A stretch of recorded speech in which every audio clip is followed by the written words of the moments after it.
आज बाकी का न्यूरोलॉजिकल एग्जामिनेशन देखते हैं। तो अब मसल टोन की बात करते हैं जो कि बहुत इंपॉर्टेंट है।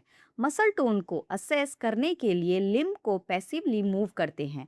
देखते हैं पैसिव मूवमेंट के अगेंस्ट रेजिस्टेंस कैसा है। Hypotonia tone decreased, hypertonia tone increased. UMN lesions में इंक्रीज टोन या स्पास्टिसिटी डेवलप हो सकती है, वाइल एलएमएन लीजन्स में हाइपोटोनिया या फ्लैसिडिटी कॉमनली सीन होती है। स्पास्टिसिटी में रेजिस्टेंस क्लासिकली वेलोसिटी डिपेंडेंट होता है, इसलिए पैसिव मूवमेंट को डिफरेंट स्पीड्स पर ऑब्जर्व करना यूजफुल है।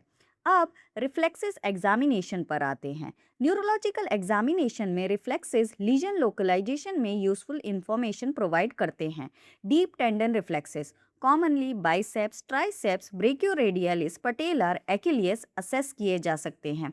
रिस्पॉन्स को साइड टू साइड कंपेयर करना इंपॉर्टेंट है। UMN reflex signs. UMN lesion में कॉमनली हाइपर रिफ्लेक्स या डीप टेंडर रिफ्लेक्सेस एग्जाग्रेटेड हो सकते हैं।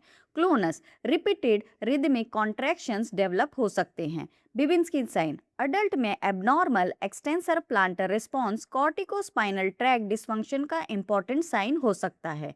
Babinski sign plantar aspect of foot को एप्रोप्रिएट टेक्निक से स्टिमुलेट किया जाता है। नॉर्मल एडल्ट रिस्पॉन्स में टोज जनरली फ्लेक्स करते हैं। अगर ग्रेट टो डॉर्सी फ्लेक्स करे और अदर टोज फैन आउट करें तो इसे पॉजिटिव बेबेंस्की रिस्पॉन्स कहा जाता है।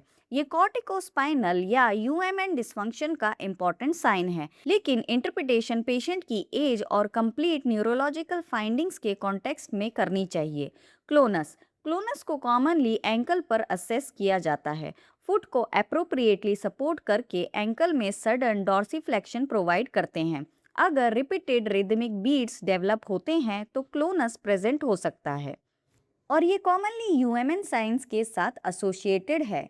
सेंसरी एग्जामिनेशन अब बहुत इंपॉर्टेंट पार्ट है। सेंसरी एग्जामिनेशन पेशेंट की सेंसेशन को कंपेयर करते हैं राइट वर्सेस लेफ्ट और प्रॉक्सिमल वर्सेस डिस्टल एरियाज में as appropriate.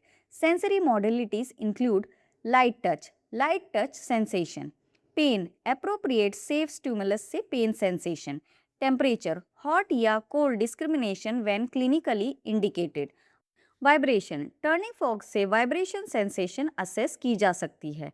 Proprioception joint position sense patient को बताना होता है कि जॉइंट किस डायरेक्शन में मूव हुआ। डर्माटॉम्स न्यूरोलॉजिकल असेसमेंट में डर्माटॉम्स भी इंपॉर्टेंट है। डर्माटॉम एक एरिया ऑफ स्किन है जो प्रीडोमिनेटली एक पर्टिकुलर स्पाइनल नर्व रूट से एसोसिएटेड होता है। अगर पेशेंट में सेंसरी लॉस है तो सेंसरी डिस्ट्रीब्यूशन को मैप करना लीजन लोकलाइजेशन में हेल्प कर सकता है।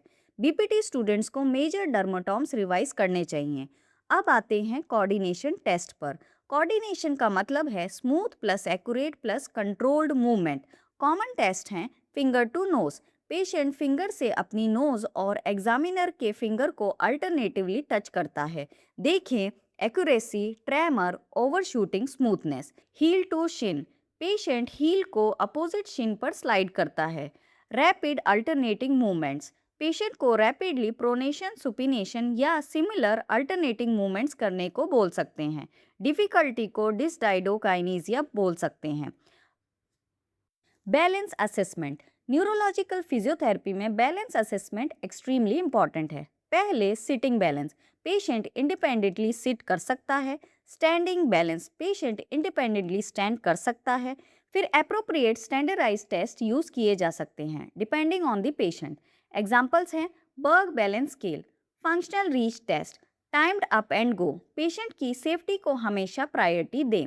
गेट असेसमेंट अब पेशेंट को वॉक करते हुए ऑब्जर्व करना बहुत इंपॉर्टेंट है। गेट में हम ऑब्जर्व करते हैं स्टेप लेंथ, दोनों साइड्स का step length, base of support, walking base narrow है या wide, foot placement, foot properly place हो रहा है या नहीं, heel strike, heel contact present है, टो क्लियरेंस, स्विंग फेज में टो ग्राउंड से क्लियर हो रहा है, knee movement, knee flexion extension pattern, hip movement, hip flexion, extension और pelvic movement, arm swing, upper limb movement symmetrical है या नहीं, बैलेंस, पेशेंट स्टेबल है या कंपनसेटरी स्ट्रेटेजी यूज कर रहा है। पोस्चर अब पोस्चर असेस करें। Observe head position, shoulder level, trunk alignment, pelvic position, hip, knee, ankle. Neurological patients में एबनॉर्मल टोन और वीकनेस की वजह से पोस्चर चेंज हो सकता है। फंक्शनल असेसमेंट, फिजियोथेरेपिस्ट के लिए सिर्फ इम्पेयरमेंट असेस करना इनफ नहीं है। हमें देखना है पेशेंट फंक्शनली क्या कर सकता है। For example, rolling, supine to sitting, sitting balance, sit to stand, transfer, standing, walking, stairs, reaching, dressing, bathing. यानी इम्पेयरमेंट, एक्टिविटी और पार्टिसिपेशन तीनों लेवल्स को कंसीडर करना इम्पॉर्टेंट है। आई होप ये वीडियो आपको पसंद आई होगी। चैनल को सब्सक्राइब करें, वीडियो को लाइक और शेयर करें।